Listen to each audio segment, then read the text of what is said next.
Falsafah Dalihan-Natolu adalah salah satu falsafah sosial yang penting dalam sistem kekerabatan dan kekeluargaan masyarakat Batak Toba. Istilah Dalihan-Natolu memiliki arti harafiah yakni tungku nan tiga. Dalihan artinya tungku dan tolu artinya tiga. Pada zaman dahulu, masyarakat Batak punya kebiasaan memasak di atas 3 tumpukan batu dengan bahan bakar kayu. 3 tungku itu dalam bahasa Batak kemudian disebut dengan istilah Dalihan-Natolu. 3 tungku batu yang menopang kekeluargaan masyarakat Batak Toba dalam Dalihan-Natolu itu antara lain adalah hula-hula, dongan sabutuha, dan boru.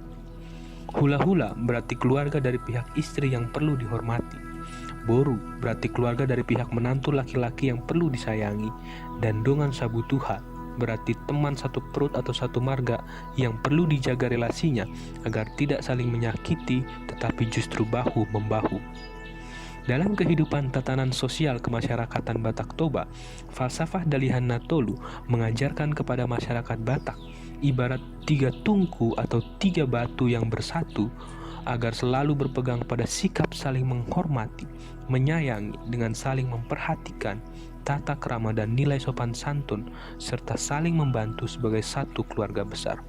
Dengan kata lain, falsafah Dalihan-Natolu sebagai falsafah sosial leluhur Batak Toba ingin mengajak masyarakatnya untuk menghargai nilai-nilai keluhuran hidup sebagai manusia Batak yang mau terbuka terhadap yang lain dengan saling menghormati, tolong-menolong, serta bekerja sama dalam menjalani kehidupan dunia ini agar dapat mencapai kesatuan, kebersamaan, dan terhindar dari perpecahan.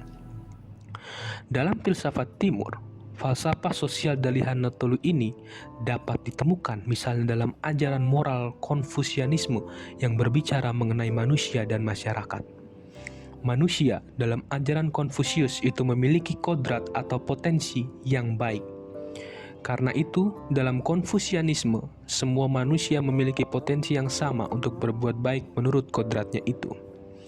Kodrat yang baik kemudian dijabarkan oleh salah satu filsuf dan penerus ajaran Konfusius, yakni Mencius.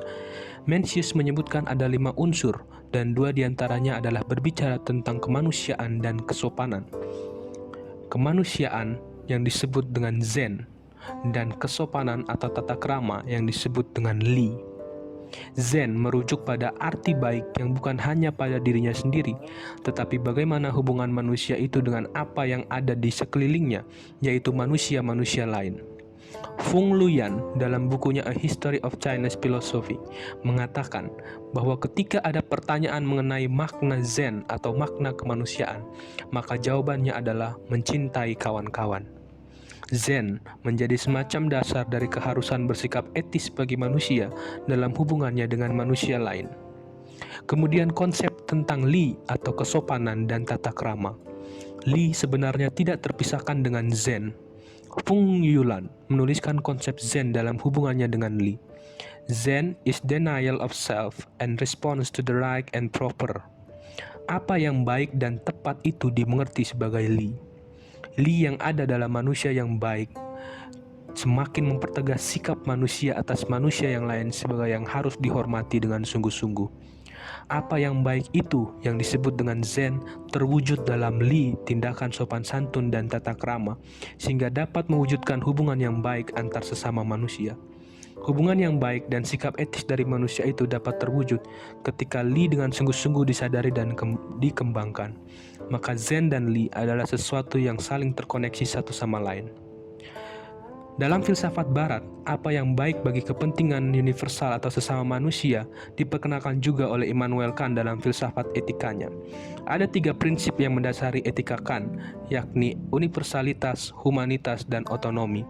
Tindakan yang baik adalah tindakan yang sesuai dengan maksim yang dapat menjadi maksim umum atau yang bersifat universal. Maksim adalah prinsip subjektif yang menjadi dasar atas kehendak. Kehendak tersebut lahir sebagai prinsip universalitas yang mengarahkan manusia untuk bertindak nyata atau konkret. Dalam kehidupan bersama dengan orang lain, ada kewajiban moral yang harus dilaksanakan. Dalam filsafat etika Kant, kita mengenal apa yang disebut dengan deontologi Kant. Etika deontologi adalah sebuah etika kewajiban yang mengharuskan seseorang berbuat yang baik dan menghindari perbuatan buruk. Ajaran deontologi pada dasarnya mengedepankan suatu konsep kewajiban universal, sehingga setiap orang harus berlaku baik dan memandang manusia seutuhnya berdasar pada kewajiban itu sendiri. Kewajiban yang dimaksud adalah kewajiban tanpa syarat yang semestinya dimiliki oleh manusia sebagai makhluk berakal dalam mencapai keharmonian dalam kehidupan bersama manusia lain di bawah hukum kebebasan berdasarkan prinsip-prinsip universal. Apa yang dapat kita pelajari dari ketiga falsafah dan filsafat ini? Saya menemukan ada titik sambung, yakni harmoni. Harmoni atau kata harmoni dalam menjalani hubungan antar sesama manusia adalah kata kunci yang dapat menggambarkan titik temu antara falsafah Dalihanatolu dengan pemikiran Konfusianisme dan etika Immanuel Kant. Manusia yang berada dalam konektivitas dengan manusia lain, bahkan dalam lingkup masyarakat, tentu tidak menginginkan adanya perpecahan, pertikaian, bahkan kekacauan. Hubungan yang baik dengan saling menghormati, tolong-menolong, bekerja sama, mencintai antar sesama manusia, mengandung nilai-nilai dan falsafah moral yang berguna demi kebaikan bersama. Untuk mencapai harmoni kebersamaan itu, Dalihanatolu mengajarkan agar manat berhati-hati dalam bertindak, agar tidak saling menyakiti antar sesama manusia, sebab tidak ada manusia yang ingin disakiti. Maka sikap li antar sesama manusia perlu ditumbuh kembangkan, agar rasa kemanusiaan sebagai manusia yang sejatinya ada dalam diri setiap manusia dapat terwujud dalam kehidupan bersama. Apa yang sejati, baik demi kepentingan bersama inilah yang ditegaskan dalam prinsip etika Kant sebagai nilai universalitas itu sendiri. Maka, marilah kita belajar untuk senantiasa melatih diri untuk menghormati, menghargai, dan terbuka untuk bekerja sama dalam membangun dunia menjadi lebih baik. Terima kasih.